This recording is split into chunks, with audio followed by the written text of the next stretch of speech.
Oh, yeah.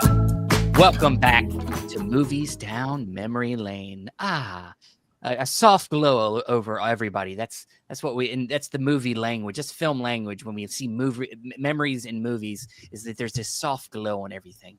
But this isn't a dream. This is real life. It is me, Stephen Billings, Stephen Billings with good grammar, Andrew Cabral, who never puts his last name for some reason, and in his bubble at the bottom. And I like to remain anonymous. And then Dan puts his middle name, so he goes extra far with it and puts his middle name.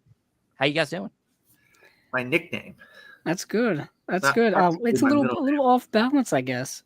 I have one name. Steven's got two names. Dan's got three. We got to keep it 1, 2, 3. See, 1, 2, 3. There you go. Sequential. He rhymes. So that was why Andrew did it. That's not exactly. He's just weirdly. It's not because I completely forgot.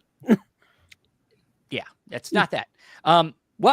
Welcome back to Movies Down Memory Lane, the show where each bi-weekly we do the show. Each time we come back, a different one of us brings a film from our past to the table, something that means a lot to us, that has affected us in our, not only in our film, watching lives, but just in general. It's had a connection with our personal lives that has stuck with us. And sometimes these movies are like profound movies, like to everybody. Sometimes they're small family films. Sometimes they're really crappy movies that nobody likes. We'll come across them. But this week, it's Andrew, and he brought a classic. He announced it at the end of every episode. The next person in line announces what their next movie is going to be. So last week, he announced that he wanted to bring the 1994 animated classic, The Lion King, indeed, down memory lane. I thought it was about time, since we've been delving into a lot of, these movies that we've been going down our memories with. I thought we would go with one that is near and dear to me, and probably near and dear to many of people who are listening, because they either grew up with it, or they saw it when they were kids, or they saw it on DVD or Blu-ray or whatever the case may be. It's been kind of a Disney staple, I think, since it came out. Yeah. I mean, to me, Lion King is the kind of peak of the Disney golden age, the Disney Renaissance, as it was called. To be honest, living within it at the time, I think, Stephen, you can kind of maybe back me up on this. We didn't know it was a golden age. We just thought these movies were great. We just grew up. We were like just repeatedly watching these movies as children. Yeah, not understanding the past of Disney and the present. Not knowing that we were living through like the best times of Disney. You know what I mean? Considered the best times for many. So during that run, I think it started with like The Little Mermaid in the late 80s, 89, I think. Yeah. And then went pretty much up through the mid 90s or so. Like I said, I thought it kind of peaked here with Lion King in 1994. But yeah, so I saw it in the theater when I was a kid, so it's been with me ever since then. It was my favorite movie as a kid. The VHS I still have somewhere. The clamshells. The clamshells, of course. Yeah, the clamshells. My parents almost tried to sell them in a garage sale once, and I had to come over there and I took the whole box. I was like, what are you doing? And I just took the whole box, Those old clamshell releases are kind of collectible. Yeah. Some are probably more collectible than others, but I think just for nostalgia's sake, they mean something to people. You can find them at thrift stores now and all kinds of stuff. But I still have a lot of those. So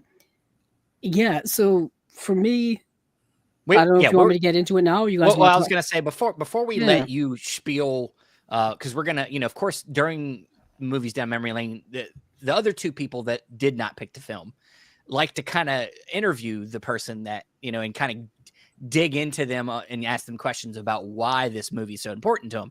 But before we do that, me and Dan are going to establish our relationships with the movie. Mine's pretty similar to Andrew's. Dan, of course, he's the elder statesman here. So he was how old when this movie came out? 20 years old.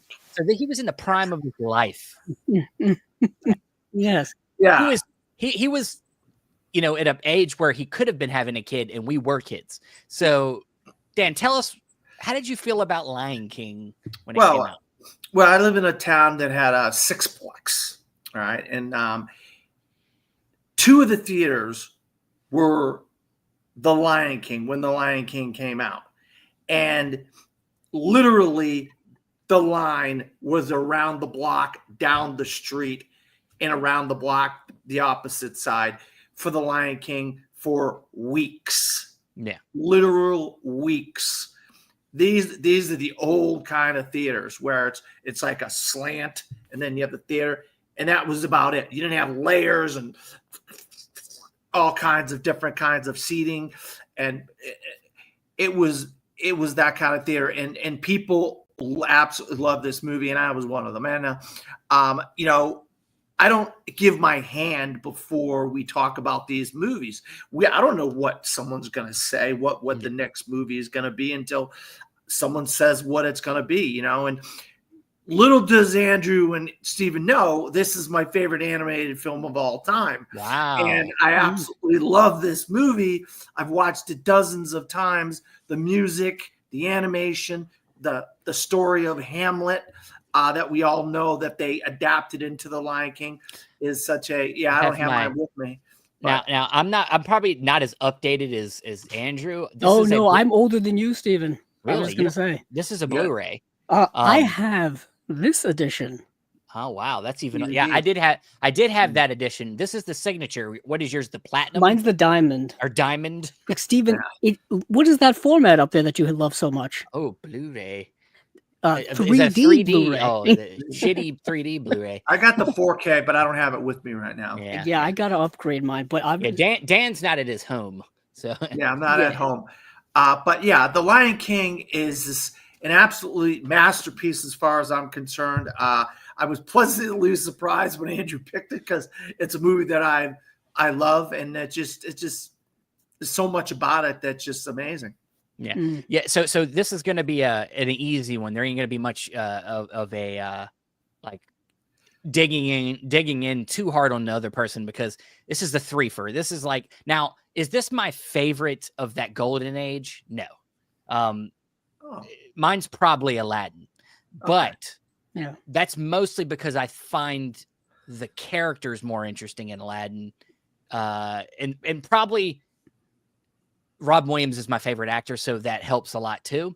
But not Nick Cage.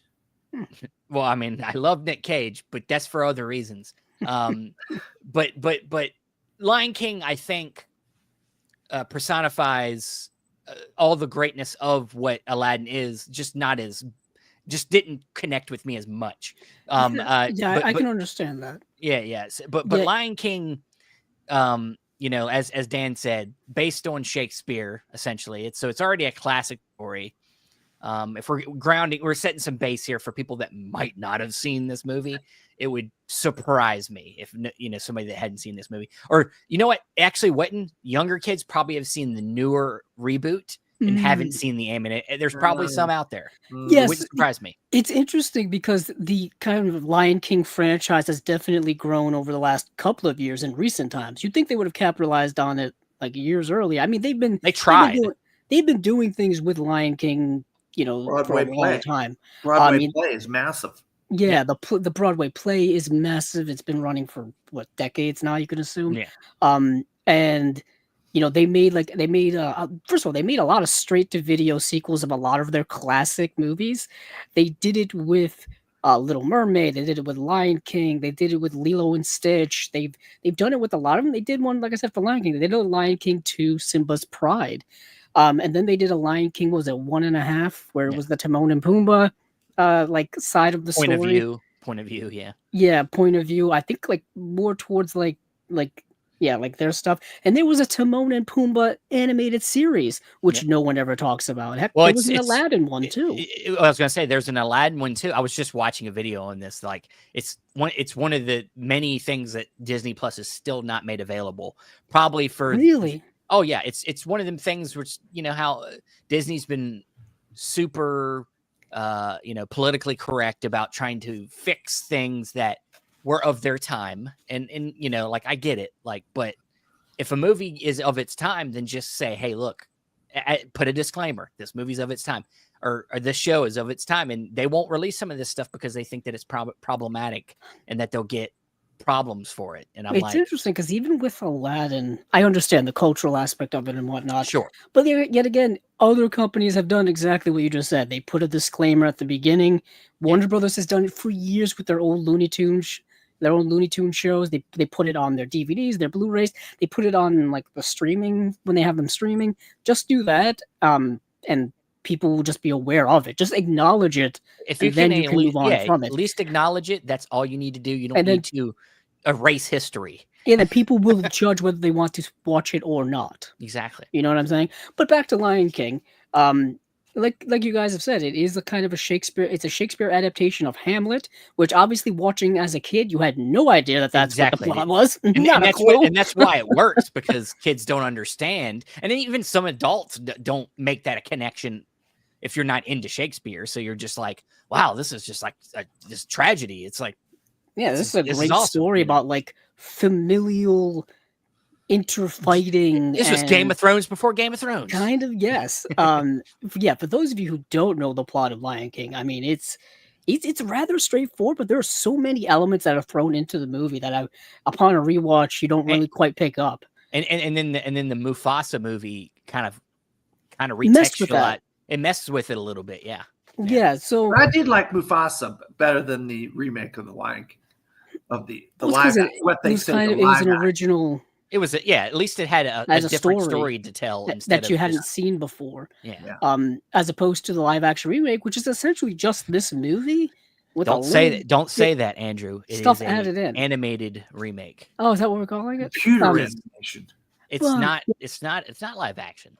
It's not Oh, live they action. call it live action. They call it live action. I guess you Even could though put it in it's quotes. computer. That's just a Computer debate. animated That's just a adaptation. debate That's just when giving you- more power to AI. I mean, No, like, I guess know. that's it's true. live. Yeah. But yeah, it's about the relationship between fathers and sons or parents and kids. Legacy. It's Which about is legacy. it's a universal theme. That's a universal theme. And you have classic voice actors in here: Jeremy Irons, James Earl Jones, Matthew Broderick, Rowan Atkinson. Who else was in Nathan this Lane. movie? Nathan Lane. Yeah, Robert Nathan Jones. Lane, Whoopi Goldberg. I mean, I wouldn't say classic voice actors. They're Well, this no, was- they're known. What it is that this age of Disney is what made prominent actors become voice actors. Like this, Yeah. this age was where it began, and really, it was topped with Aladdin. When Aladdin came out and Robin Williams did the genie, and it just blew up. That changed voice acting, and it kind of killed a lot of actual voice actors and their ability to get jobs. And that's They still have a a lot battle of that big goes name on actors today. in Beauty and the Beast too. You know, Yeah, some, but not so much as the stars. The Angela stars- Lansbury was in Yeah, it. but they Ian were McKellen playing was in smaller it. characters. Yeah, And now Robin Williams took over the whole movie in Aladdin. Like nobody yeah, else, yeah, yeah. you You're know. right. But and then like you saying, all these people, Jonathan Taylor Thomas, who was becoming a star on Home Improvement, was the young Simba. Like it's Yeah. become a vehicle for stars to start doing it as a side thing, other than just being on screen. So But it's yeah, that was definitely, like you guys are saying, that's definitely something that came about in the 90s, which I didn't even realize that until now, because it is prominent now. They Yeah. use, famous names as voice actors to sell the movies now. You know I what just mean? saw And- one with Rihanna as Smurfette, and I'm like, Oh, that's all I see on Access Hollywood and I mean, what's the other one?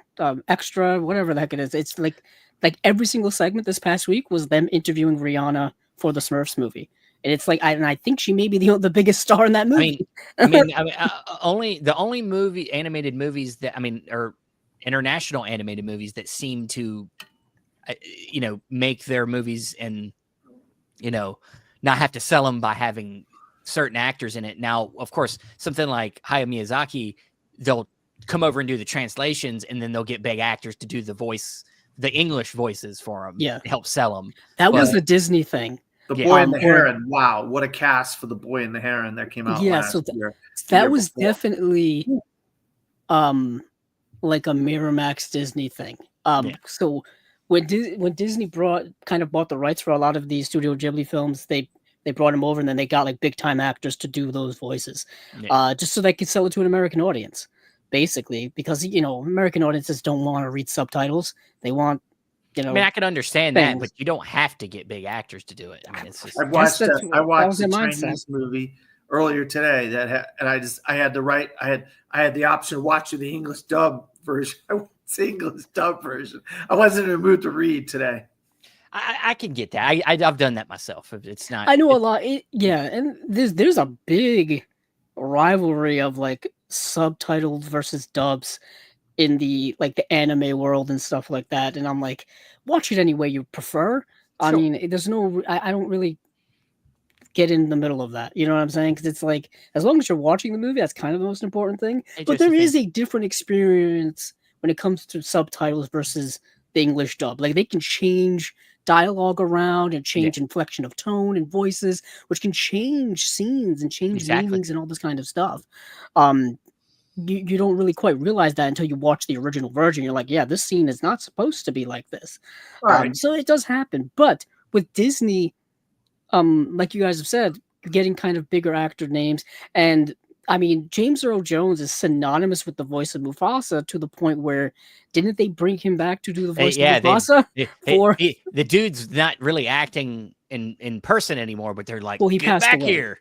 Yeah. Yeah. I mean, he was towards the end of his. Because what the Speaking of Mufasa that- movie came out within the last 5 years. That and the Star Wars stuff. Yeah. They just, Yeah, I was actually just thinking earlier today that right before James Earl Jones passed away, I'm pretty sure I think Lucasfilm bought the rights to his voice to Yeah. use it in Yeah. future projects when it comes to AI. Darth Vader, so they can manipulate it to create the Star Wars. It's voice. already manipulated, Vader so I'm was. sure it'll be fine. It'll still sound probably fine, but Yeah. Speaking of that, Andrew, what is your favorite character? Because I like a specific two characters, but I like one specific character. To me, it's the journey of the one character. or Well, the as two a kid, characters. well, I To guess me, are there's my almost favorite. like two answers to this because going back to my 1994 7-year-old self, my favorites are always Timon and Pumbaa because they're hilarious.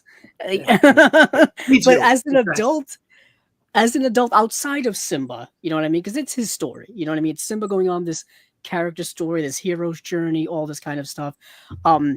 I like Rafiki.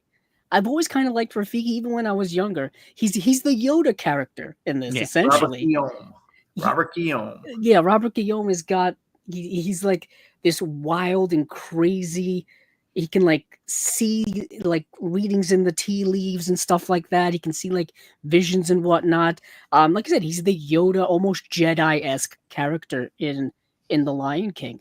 And then he can like apparently also like kick ass with martial arts too, which I always thought was hilarious. Did you ever see Benson? That his show that he was on. I've Benson. not seen Benson. I but watched remember- every episode of Benson. I So I remember- was very familiar with Robert Guillaume because I was very familiar with Benson. But no, he's kind of. I love his voice. I love him as Rafiki. You're absolutely right. But yeah, Timon and Pumbaa to me was the. yeah. I And just their journey, the songs, just that the whole stop where it, as he's growing up throughout that whole journey. Well, That yeah, the stuff whole was the the- fun stuff. Well, The whole- their Yeah. relationship is the great example of family. Like he's becomes his like Simba's With his Si- adopted family. And Yeah, you say adopted, but what's the word? surrogate. Surrogate Yeah. family. That's I mean, they teach him about how to be, his father taught him about how to be a man, but then they taught him how to be, I would say, more Carefree. carefree of the earth, to liven up a little bit. And they helped him, kind of become one with the world in a way. Like he lived in this big like rainforest type of place instead of out in the prairie, which is where most lions typically live, in some type of open plain area. So he kind of grows up in a he Pride lands. kind of just learns a different lifestyle. So that I think one of the interesting things about, and this is a discussion we can have like about the messaging of this movie in a way, we talked about it's about legacy and stuff, but also about like this kind of responsibility he has to choose. Like like he obviously, to go back after being ran off. And if you guys don't know, this is spoilers all the way through. We can't really do this show without spoiling it, but A 30-year-old movie. yeah,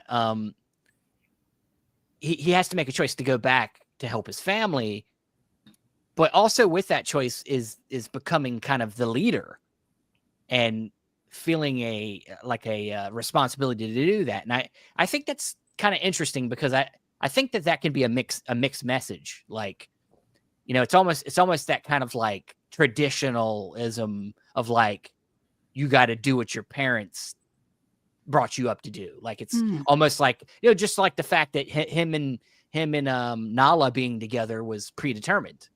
It's like an arranged marriage. It's like an arranged kind of idea of like, fighting traditionalism and individuality, and the divide between the two. Which one do you choose?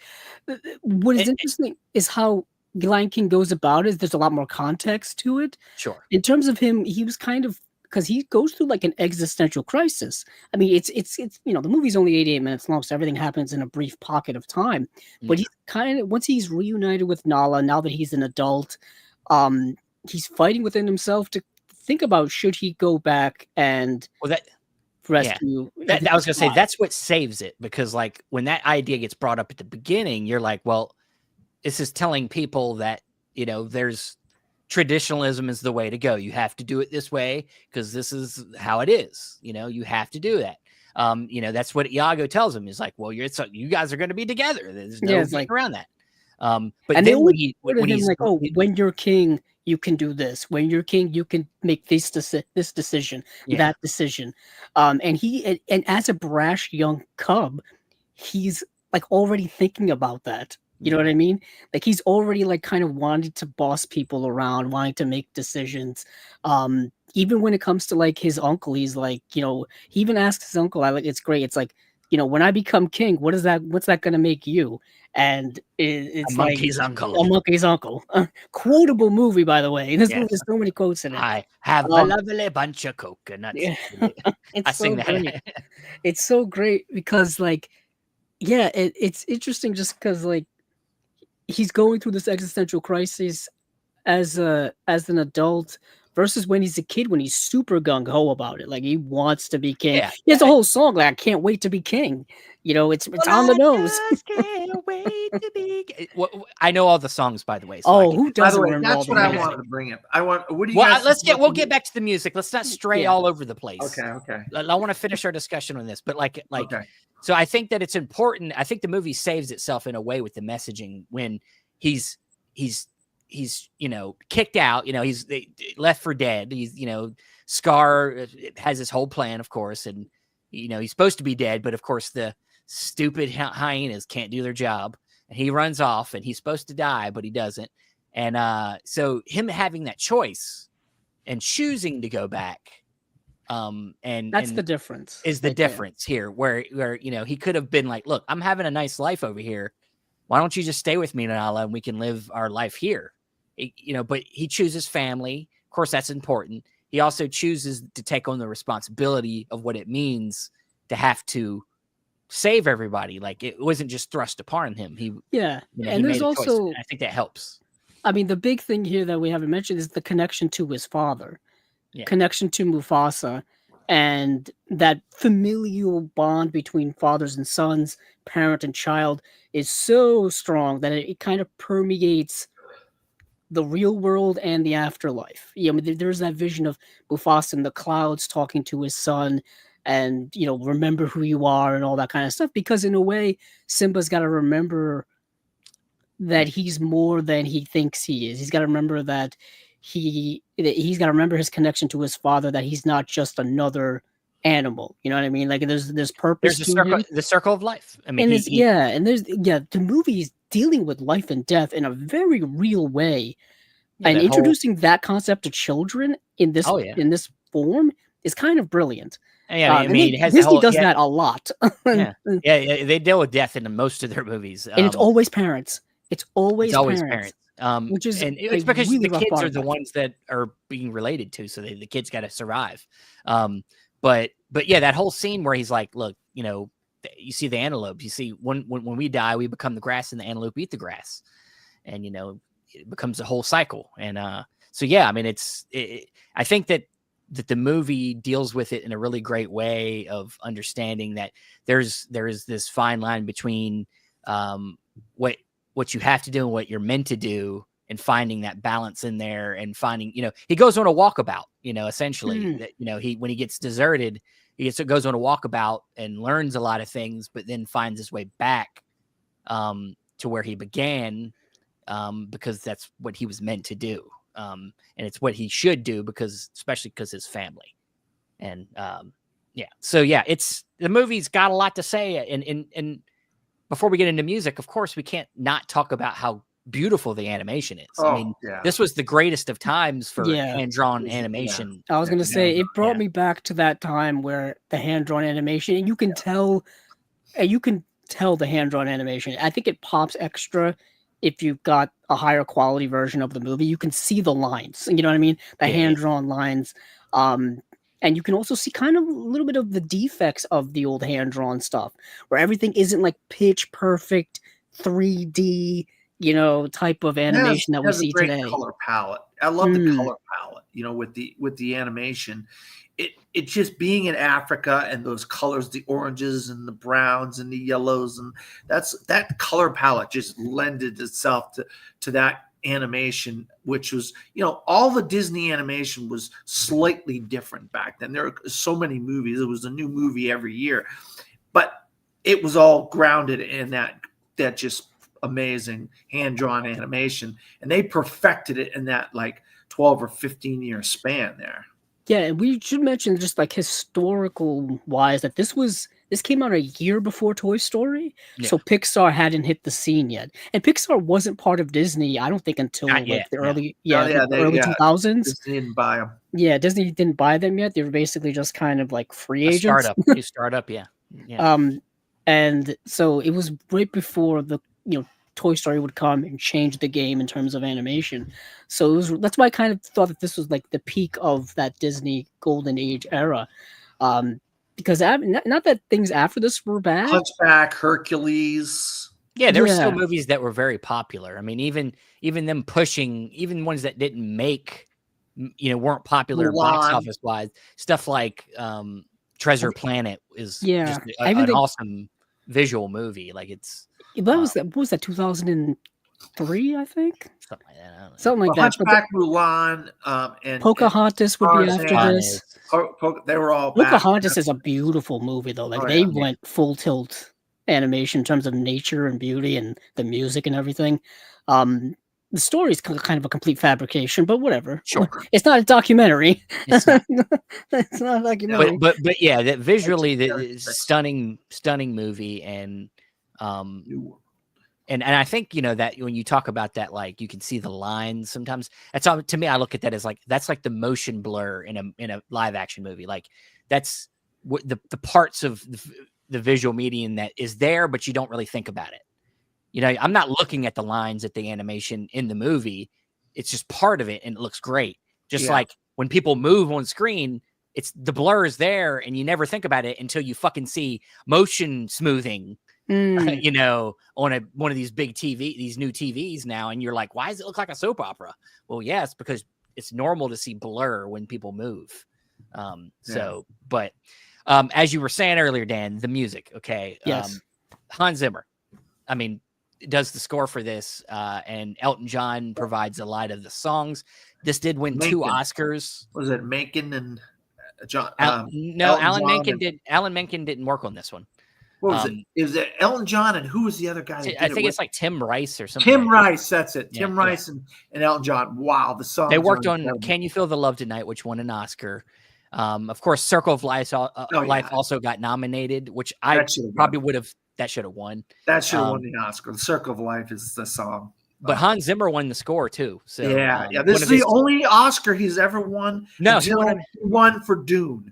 Yeah, until he won for Dune, Hans Zimmer had never won an Oscar for best. I'm like, how does Hans Zimmer not win? And the last one was The Lion King. So obviously he won for the right movie, but Really, Hans Zimmer never won anything after the Lion King until Dune. Wow, that's He crazy. was nominated a bunch. What's Yeah. interesting is I don't know if you guys have ever watched any interviews with Hans Zimmer talking about working on The Lion King. Is he initially kind of dismissed it? Like he didn't want to work on it because it's a cartoon, it's a kids movie. Because at that time he was, at that time he was doing like a lot of other work on more, like.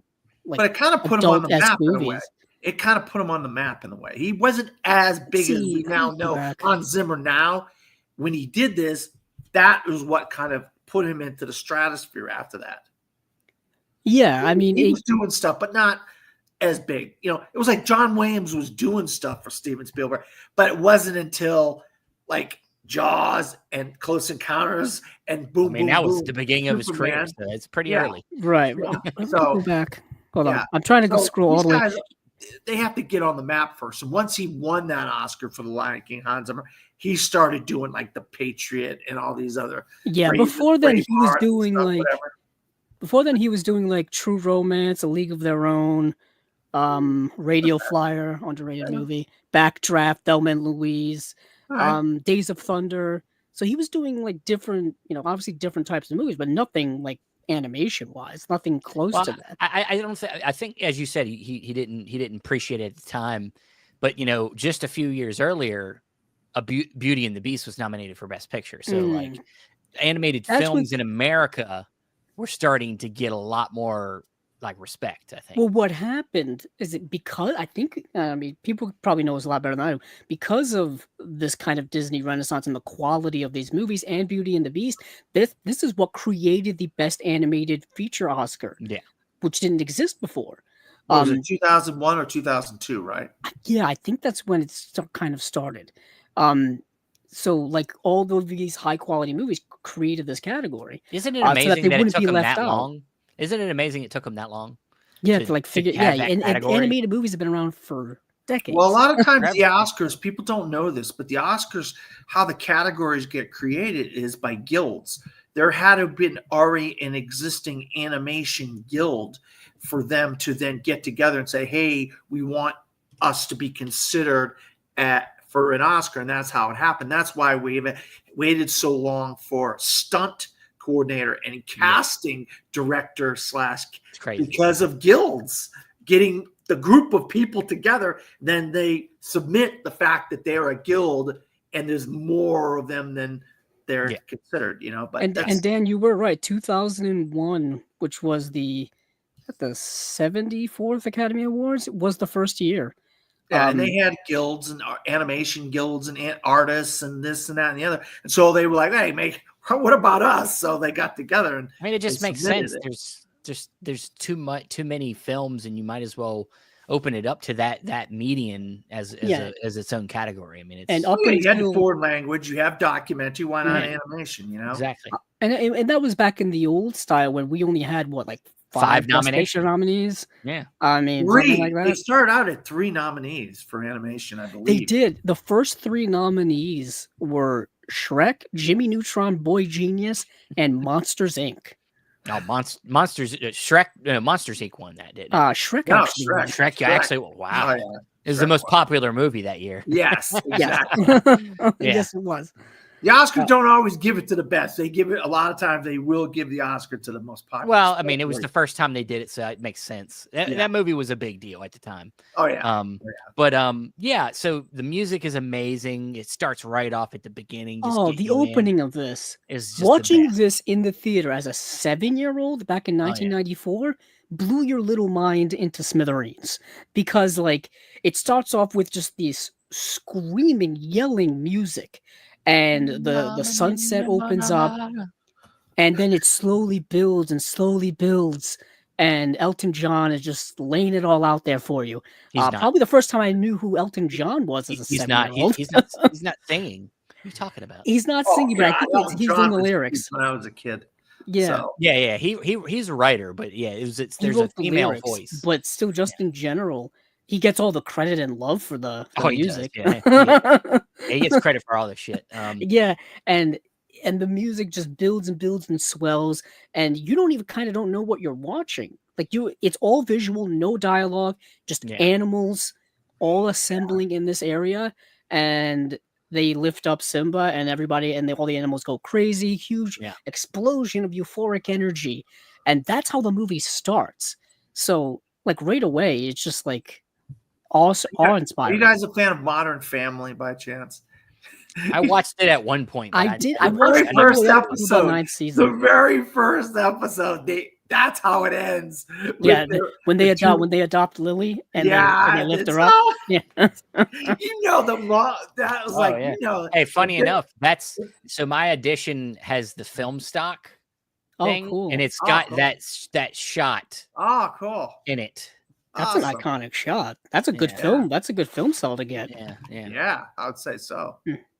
But, But, yeah, you know, if it's so popular, they're doing it in sitcoms and they're Yeah. miming it. with It's a sit- culture. Yeah, Oh. Lion King became a cultural It's a cultural phenomenon. phenomena. Yeah, and even when it wasn't making anything for the features, just the merchandise and all that stuff. Oh, and for sure. I mean, how many stuff? tattoos. I got a friend who's got Lion King tattoo stuff all over him. Yeah, like because the movie's so universally beloved. I don't think I've ever met people who don't love this movie.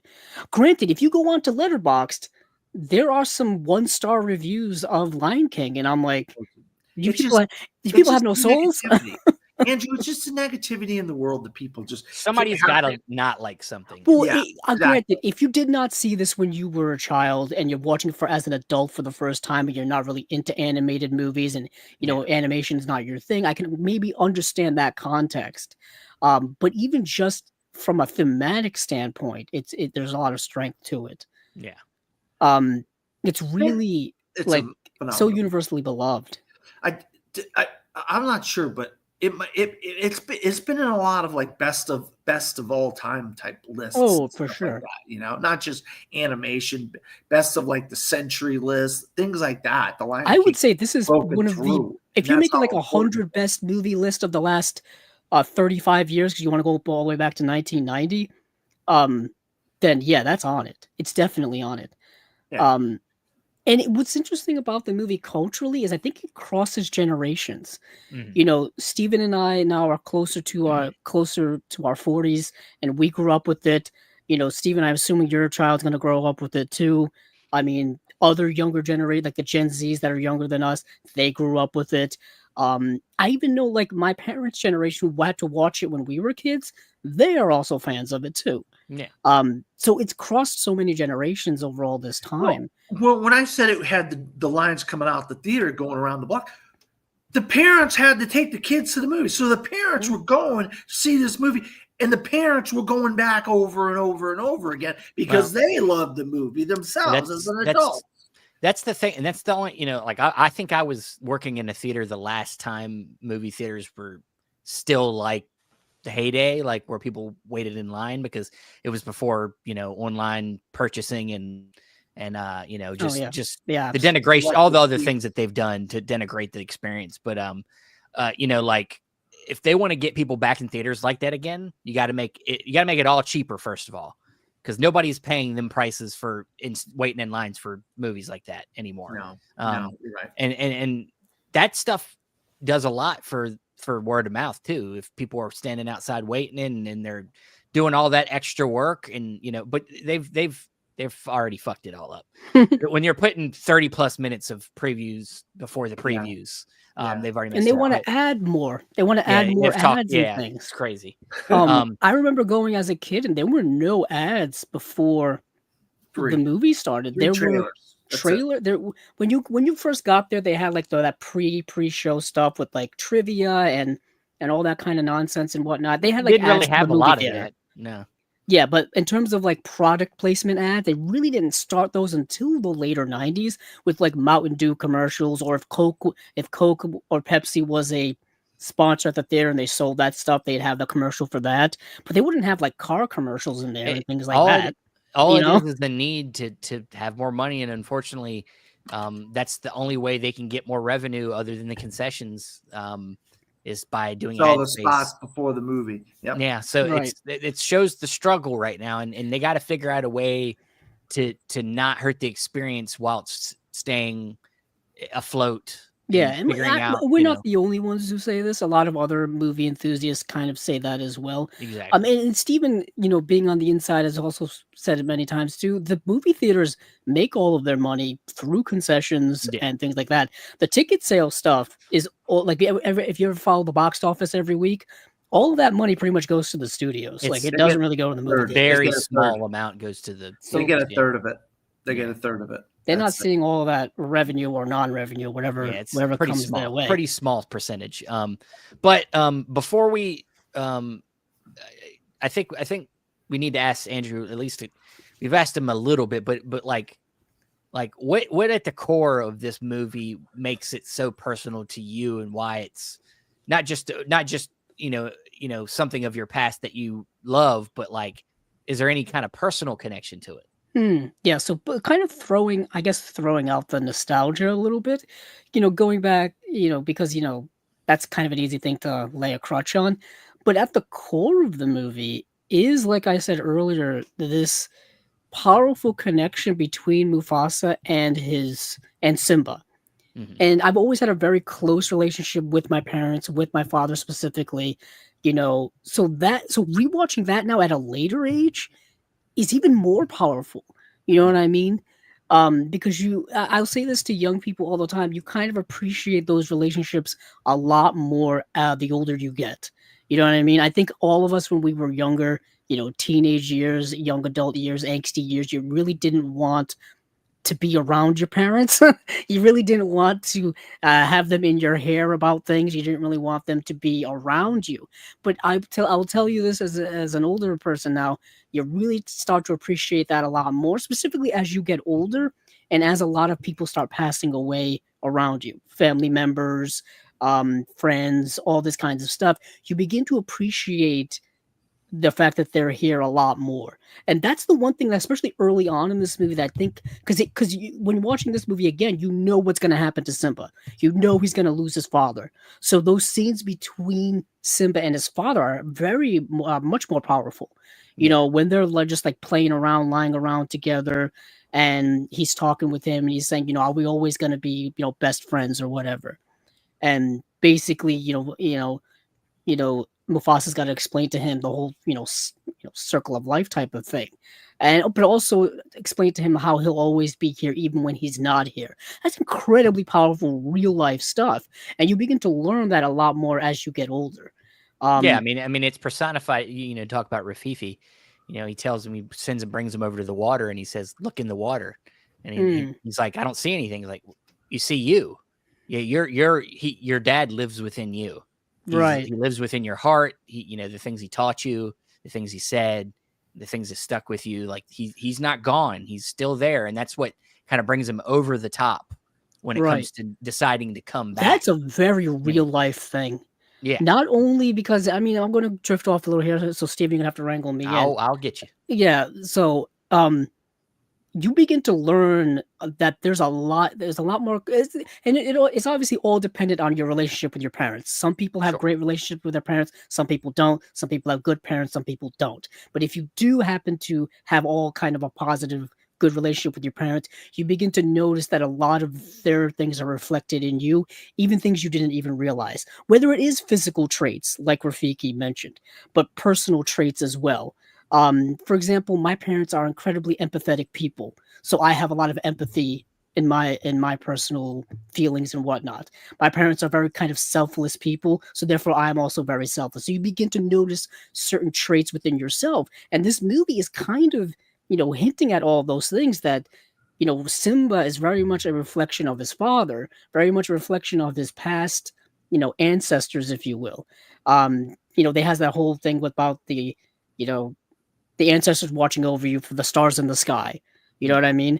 And so it's very interesting how Lion King is saying a lot about the real world and delivering it to a primarily children audience who don't really realize it probably until they get older, to a kind of like our age. They begin to realize that, yes, a lot of these are very real life truths. So this movie's like incredible.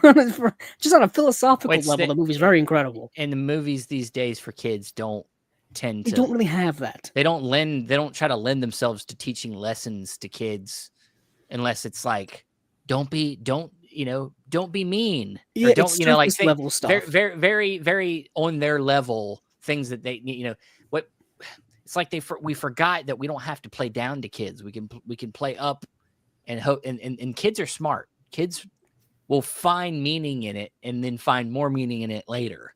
Like it's just like us. Like it's, I didn't understand all that stuff either until I got older, but it still connected with me and meant something to me.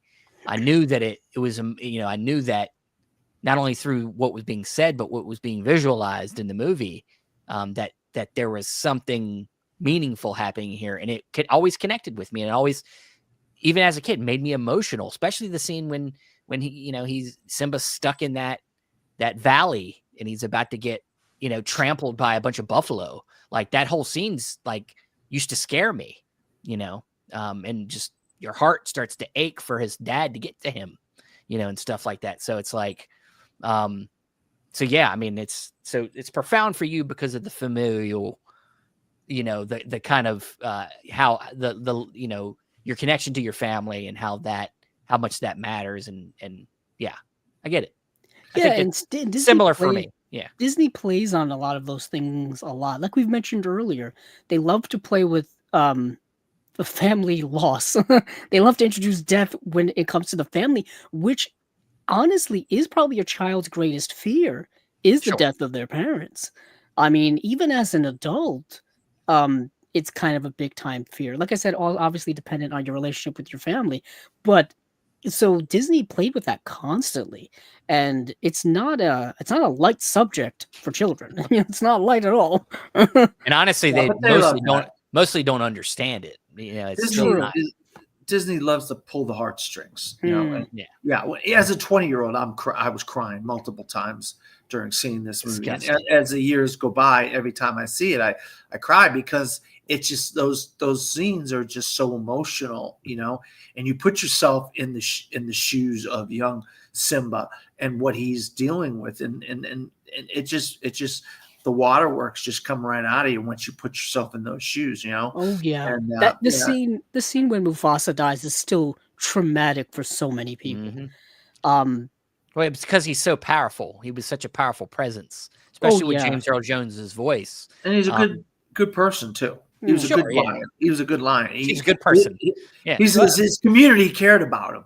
And well, you saw and what happened Yeah. when Scar took over. Everything went downhill very fast.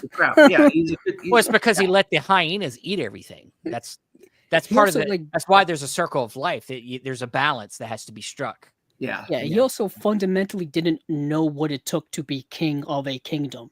Yeah. Clearly, like he wanted all the power, but had no idea what to do. I mean, real quickly, the imagery, that's one thing that people still talk about today. The imagery of the Scar/Hitler scene with his song, where he's essentially be prepared, is like the hyenas are basically being Nazis. Yeah, they're like goose stepping. Yeah. Because that's what Scar is. He's a totalitarian tyrant. Exactly. He doesn't want anyone to even say Mufasa. He gets pissed off because he doesn't want anything that would challenge his power, his authority. And what's interesting is and when any of his like authorities challenges, he kind of wimps out. Like he's like begging for his life. He just has to have somebody to stand up to him. He gets everybody else to do his work for him. Oh yeah. If he didn't have the hyenas, this would have never happened. And he's all showing like no. Well, he's all telling no show, I should say. Yeah, he says it. He's brains. He has no bronze. And once that bronze realizes that, he couldn't feed him anymore because they messed up the balance. Because you think about it, even at the beginning of the film, when Simba and Mufasa are walking around and everything, they're walking past their prey all the time, things that they would love to eat, zebras and but they don't do it. They don't do it all the time because why? There's a balance. There's a time. I only eat when I'm hungry. I don't just go around and just kill everything, because then that would just be crazy. You upset the balance of things. Well, they do talk about the food chain Yeah. or and stuff like that, which is very much kind of like a Darwinism type of philosophy. You know, the survival of the fittest, the Yeah. food chain, the hierarchy of animals within the animal kingdom. The movie plays on those things as well. And when that stuff gets thrown out the window with when Scar takes over, like Pride Rock becomes this gray, just Yeah. sh- terrible wasteland. Dracula's castle. You know, Yeah, it and- becomes awful. I love how the entire color palette of Pride Rock changes massively in the Pride Lands. yeah. Like it My gets favorite- really bad. Yeah, my favorite moment in the movie is the part where they come back and Yeah. they're like, "We need a distraction," and Timoma come in and do that Hawaiian song to distract the hyenas. Halakalookalikali, you know, and then they're like, "Ah!" and they like run away. Yeah, And that used to be my favorite scene as a kid, because it was so funny.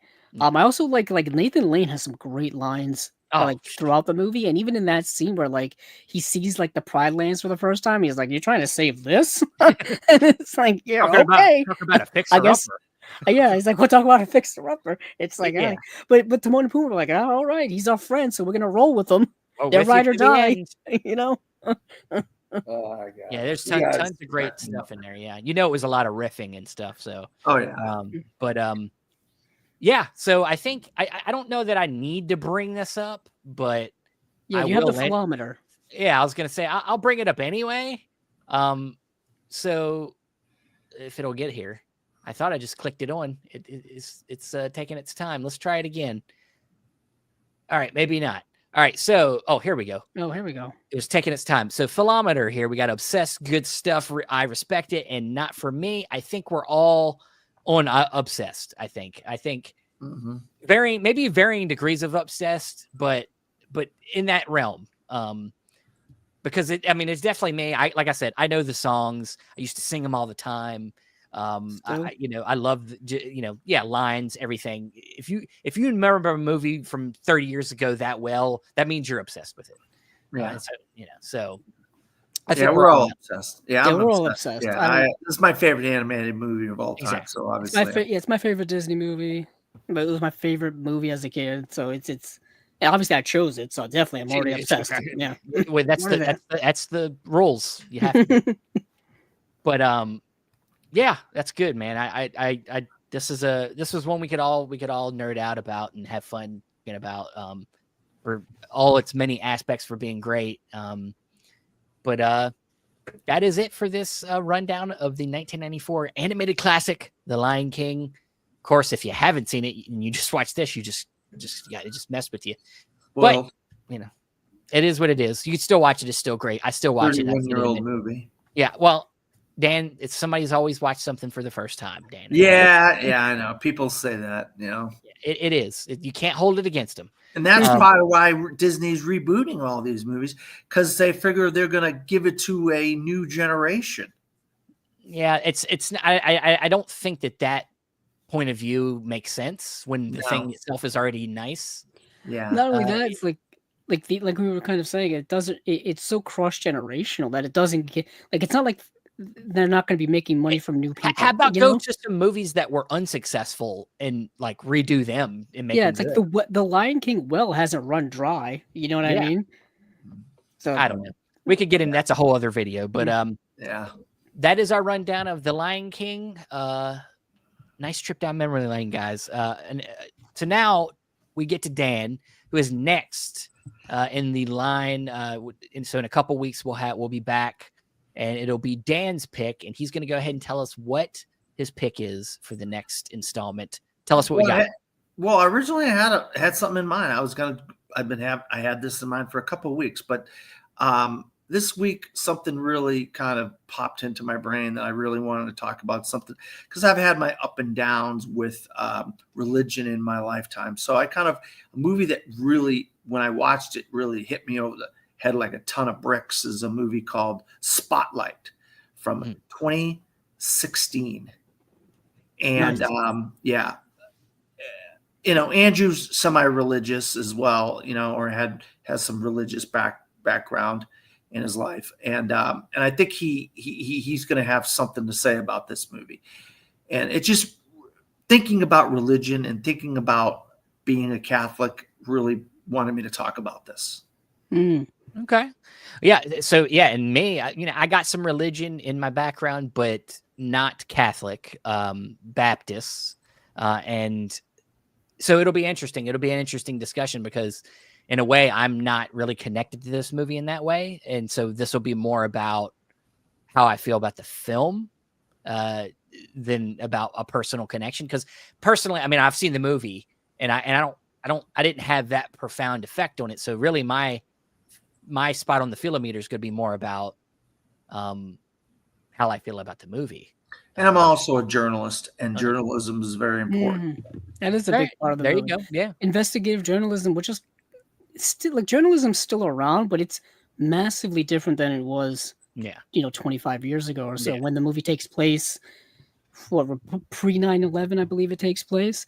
Um, so it's going to be a kind of interesting And, kind of cultural difference. and this is the newest movie we've done. This Yeah. isn't that old of a movie. Typically, we've been going, back a ways, into our childhoods. And Dan's picking a film that's pretty recent, only under 10 years old. So that'll be interesting. I mean, that's not against the rules. I think that, I think there needs to be some time. I think at least 5 years, I think should be the rule, for a movie you pick, because unless it's just that profound to you, but like, we can talk about that, but no, I think that's proper time. Movie's been out for a while, and Yeah, it came out in 2015, so it's about so 10 years old. It's 10 year. Okay. Yeah, I keep 2016 Oscars. Yeah. Okay. That's why I was. Yeah, and it's very. I mean, the closer you are to up here in the Northeast, the more profound this movie's going to be. Yeah. That's another thing I think we'll get into. I know, Dan, you do have origins up here in the Northeast, so that's interesting. I'm here now. Ironically, I was just talking about this movie last night briefly, because at the very end of the movie, which we'll get into, they list off like many different churches and parishes that are all spread throughout New England of where where things happen that this movie discusses. So it's going to be so it could hit home for a lot of people directly, literally. Yeah, exactly. So interesting. Yeah. Well, that'll be a heavy episode on the next episode. Yeah, Movies down not memory quite. lane. Yeah. A little on the heavier side, but I haven't watched this movie in a minute, so I'll be excited to kind of touch base with it. And great cast, great. It was a Best Picture winner, so we'll be getting into that next time we're around. So, but that is it for this Movies Down Memory Lane. Of course, subscribe here if you would like to keep up with this. Of course, Chasing Labels will be back in a couple days. Yep. So watch out for that. And of course, merch store will be opening soon. I got my Michael Bay shirt on right here. Just a Michael Bay kind of day. And then you see Andrew with his Chasing Labels and his hunter, his forest green. Yes, indeed. that- Nice color. And I don't know, Stephen, when do you officially want to start sharing? I'm not photo quite for yet. that? I'm still, Okay. getting some details figured out, but it'll be up soon. Gotcha. And we'll be sharing it around to the world so you guys can Yeah. enjoy some Chasing Labels We merch. will have an unwatched pile episode coming up before the end of this month, which is fastly approaching because Yes. the summer's going by much faster than anyone anticipated. That's how it is. It'll be August before we realize it. So that will be coming up. Chasing Labels will be coming up. Yeah. And of course, check out what Dan's got going on. He's got his Survivor show that he's been doing with his brother. What happened? Something. StreamYard happened. Oh, StreamYard has controls, and they have some interesting things that block you from doing things. And my really? brother's being blocked from posting the videos the way we Wow. want to. So we're not being able to post the videos as much as we want. So that's kind of gone hold right now. My brother's on vacation, so Okay. we're actually not doing any Survivor stuff right now as of for a couple of weeks until he gets that figured out. Okay. All right. But I am Well- a film critic in Central Florida, and I'm the owner, editor-in-chief, and head film critic for FromTheFourthRow.com. And you can go to my website and see all the most recent movie reviews. I'm doing a lot of TV. I got a writer doing a Kurosawa series called A Kurosawa Summer. I got foreign films. I got all kinds of stuff, animated films on there. So whatever piques your curiosity, we're reviewing it on FromTheFourthRow.com. Fantastic. Well, everybody, thanks for coming down this trip with us and down memory lane. And see you on the next trip. Bye-bye.